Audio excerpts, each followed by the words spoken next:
Assalamualaikum warahmatullahi wabarakatuh. Selamat datang di channel Bunda Kreatif bersama saya Miftah Azizah.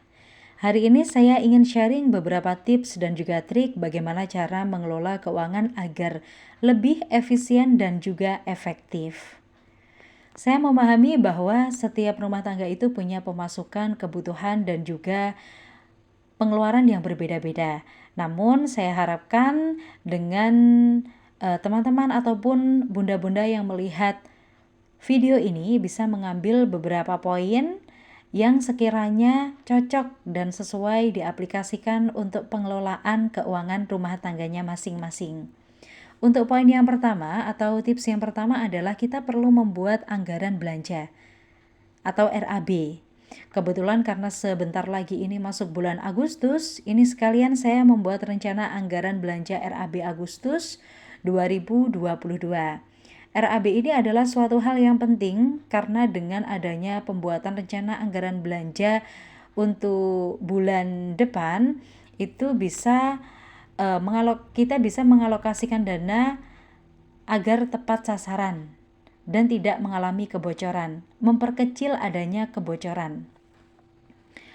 Kemudian untuk yang pertama saya tulis pemasukan sebesar 2,4 juta rupiah. Jadi ini adalah beberapa persen dana yang diberikan oleh suami yang perlu saya kelola.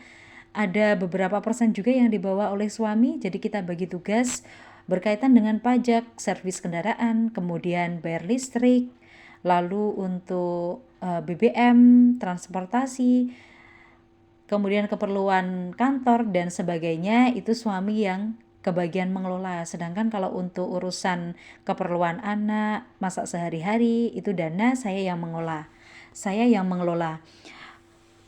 Untuk pengeluaran, ini poin yang pertama saya mencatat adalah menabung. Jadi ini untuk menabung adalah suatu prioritas yang selama ini saya utamakan. Jadi biasanya kalau menabung itu mungkin setelah semuanya itu terpenuhi baru sisanya ditabung. Tetapi saya kebalikannya.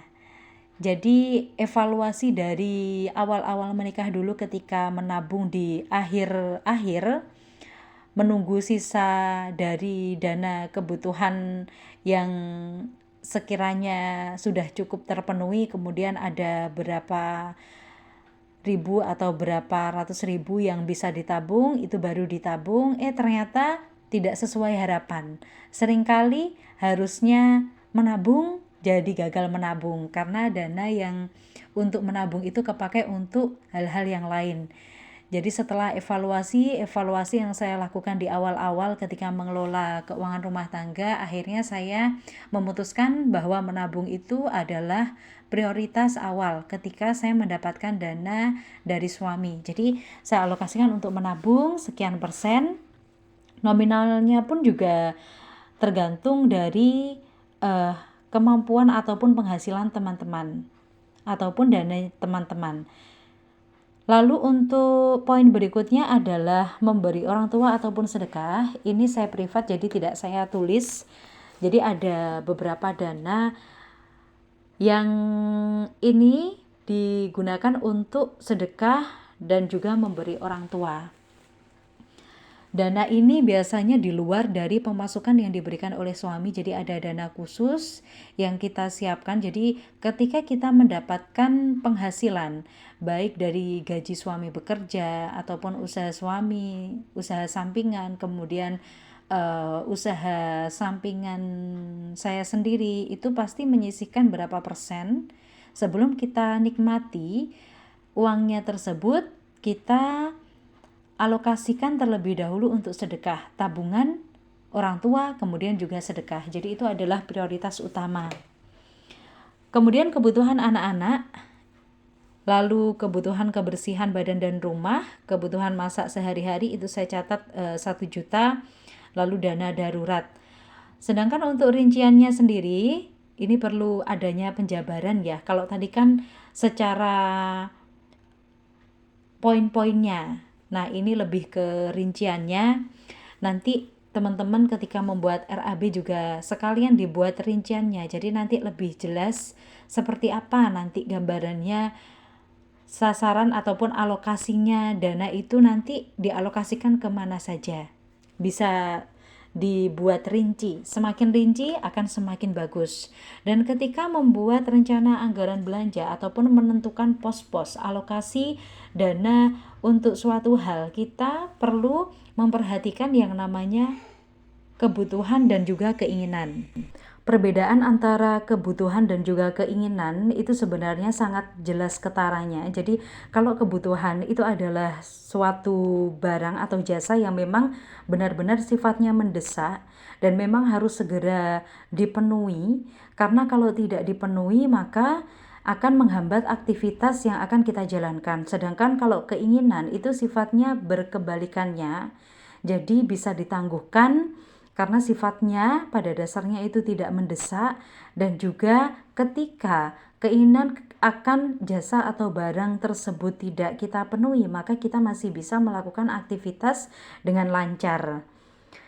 Sebenarnya untuk membuat RAB itu patokannya adalah kita harus teliti dan juga cermat menentukan skala prioritas kebutuhan apa saja yang harus kita penuhi, dan juga nanti kita golongkan ke masing-masing pos ya, masing-masing pos-pos. Jadi kalau misalkan kebutuhan masak sehari-hari itu sudah termasuk dalam kelompok kayak beli beras, minyak, kemudian tabung gas dan sebagainya, itu masuk di situ. Peralatan anak pun juga sudah termasuk diapers, kemudian pokoknya pernak-pernik anak itu juga kita kelompokkan sendiri. Jadi ketika kita kelompokkan sendiri, membuat kelompok pos-pos anggaran tersendiri, itu akan memudahkan kita dalam melakukan pembelian. Jadi kita sudah tahu, oh kita butuhkan ini, dan kita juga akan mudah dalam menyusun anggarannya. Selain menggunakan cara yang saya sampaikan, teman-teman juga bisa menggunakan perbandingan 50/30/20 dalam mengelola keuangan.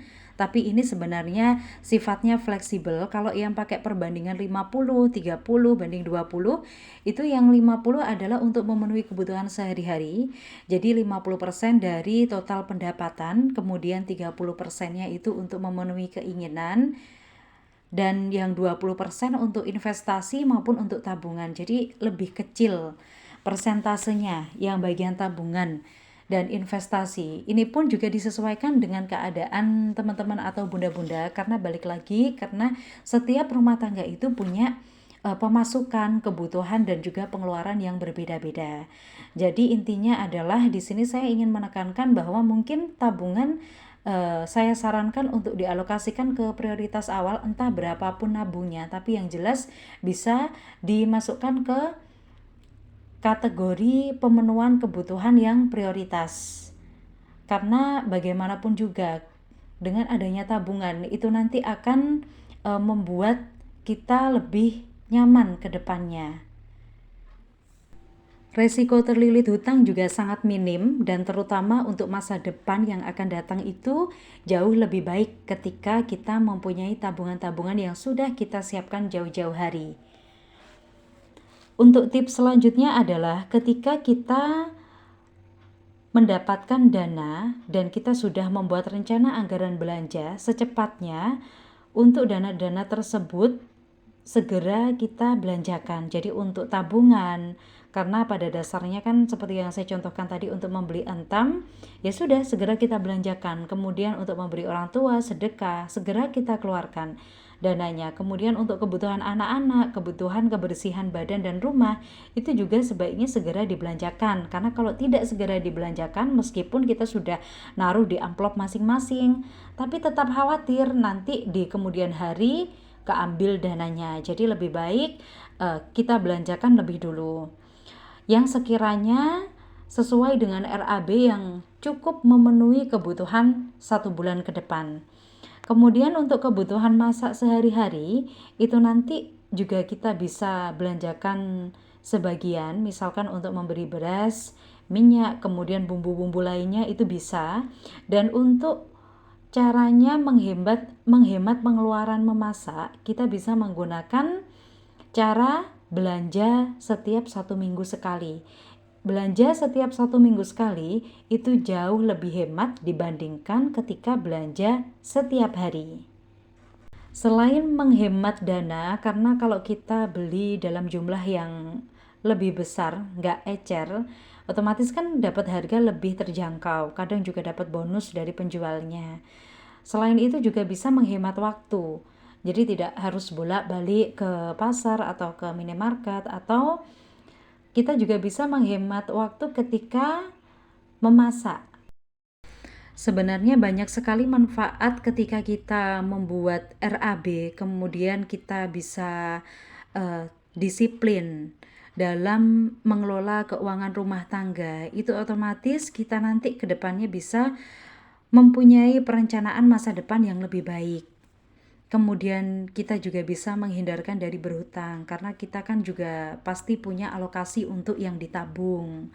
Dana darurat juga ada, dan terutama nanti kehidupan juga akan lebih tertib dan juga teratur. Apalagi dana-dana yang kita dapatkan, katakanlah dana yang diberikan oleh suami kepada kita, penghasilan yang kita dapatkan itu juga bisa dialokasikan secara jelas dan juga bisa tepat sasarannya. Jadi itu adalah salah satu pentingnya membuat rencana anggaran belanja. Dan yang poin terakhirnya adalah ketika kita sudah membuat rencana anggaran belanja, kemudian kita juga sudah membelanjakan sesuai daftarnya, lalu mungkin ada hal yang perlu dicermati adalah bagian evaluasi. Mungkin ketika teman-teman yang baru memulai untuk membuat rencana anggaran belanja mungkin akan mengalami kendala. Ketika mengalami kendala pun itu nanti juga bisa dievaluasi. Kenapa kok ini dananya nggak bisa sampai 1 bulan? Ketika memang dananya itu kurang mencukupi untuk 1 bulannya, oh berarti evaluasinya adalah untuk menambah penghasilan, mencari sampingan agar kebutuhan tabungan, kebutuhan sehari-hari, kebutuhan dana darurat dan sebagainya itu bisa tercukupi. Jadi itu bisa juga jadi RAB itu juga bisa sebagai evaluasi untuk kedepannya. Tips berikutnya adalah ketika sudah mendapatkan dana untuk memenuhi kebutuhan sehari-hari, alangkah lebih baiknya dana tersebut segera dibelanjakan sesuai dengan rencana anggaran belanja. Misalkan untuk menabung perlu beli emas antam sekian gram, katakanlah seperti itu, ya segera harus dibelanjakan. Kemudian memberi orang tua, sedekah, kebutuhan anak-anak, berbelanja kebutuhan kebersihan badan dan rumah, itu juga sebaiknya dilakukan pembelian lebih awal sesuai dengan rencana anggaran belanja yang sudah dicatat. Kemudian kalau kebutuhan masak sehari-hari itu kondisional ya, jadi untuk beras dan minyak bisa dibeli lebih awal, tapi kalau untuk belanjanya bisa 1 minggu sekali. Nah ini dia cara saya menyimpan dana sesuai dengan pos-posnya, bisa menggunakan amplop seperti ini, tinggal kita tulisi kebutuhan anak-anak sebesar Rp500.000 dan kebutuhan-kebutuhan lainnya juga bisa kita tulis di amplop.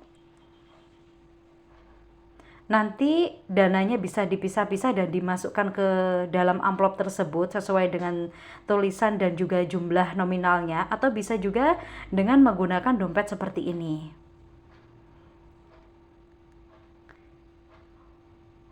Jadi nanti tinggal ditulisi di bagian atasnya, tinggal menyiapkan kertas, ditulisi katakanlah belanja mingguan, belanja minggu pertama, belanja minggu kedua, belanja minggu ketiga, dan seterusnya.